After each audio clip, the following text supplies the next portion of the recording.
አሰላሙ አለይኩም ወረህመቱላሂ ወበረካቱ። ቤተሰብ እንዴት ናችሁ? ደህና ናችሁ? እኔ ደህና ነኝ አልሐምዱሊላህ። እንኳን ወደ ቻናሌ በሰላም መጣችሁ እያልኩኝ እንግዲህ ዛሬ የማወራችሁ ስለ አንድ ጓደኛዬ ታሪክ ነው ማለት ነው። አሁን አዲስ ከትላንት ወዲያ ነው። በጣም ነው እያሳዘነችኝ።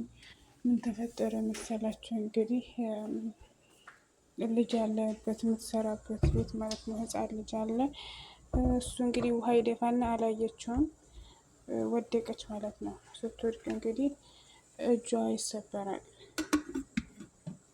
ይሰበርና ከዛ ሴትዮዋ ደግሞ አላሳክምሽም ሀገርሽ ግቢ ያለቻት እላችኋለሁ ውዶችዬ። እና ስራ በምትሰሩበት ሰዓት ተጠንቀቁ። ይሄ ነገር እንደዚህ ስትሆነሳ ለሁለተኛ ጊዜ ነው። ልጁ በጣም አደብ የለውም እና ውሃ ደፍቶ አላየችውም ነበር እሷ። ወድቃ ተሰበረች እላችኋለሁ። እና ደግሞ እጇ ላይ ምንም ሳንቲም የላትም። እሰራለሁ ብላ እንግዲህ እንደዚህ ሆናል መጨረሻ ማለት ነው። አላህ ይጠብቀን ከእንደዚህ አይነት ነገር። ግን በተቻለ መጠን ልጅ ያለበት ቤት የምንሰራ ልጆች ጥንቃቄ ያስፈልጋል።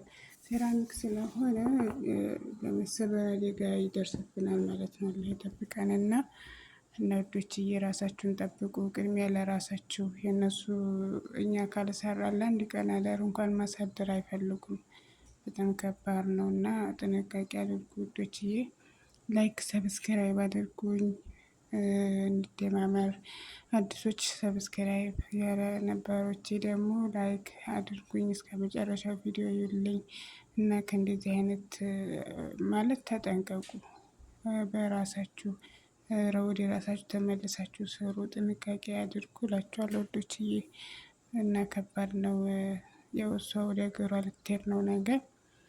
አላህ መጨረሻችንን ያሳምርልን እላችኋለሁ ማሮቼ። አላህ ይጠብቀን በያለንበት። ወጥቶ እንደዚህ አይነት አደጋ ደርሶበት መመለስ በጣም ከባድ ነው እና አላህ ይጠብቀን። አላህ ሁሉንም በሰላም ወደ ሀገራችን ያብቃን እላችኋለሁ ማሮቼ።